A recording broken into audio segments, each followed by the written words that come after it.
আসলাম মায়ের মন্দিরে। না, এই যে মায়ের মূর্তি, পুজো হবে,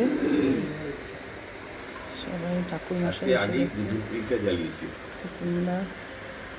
দেখাচ্ছে মন থেকে।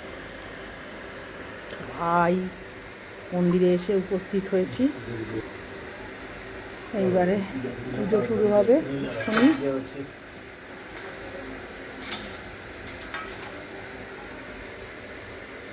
তাই এই প্রসাদটা সকালবেলা কে দিয়ে গেছে,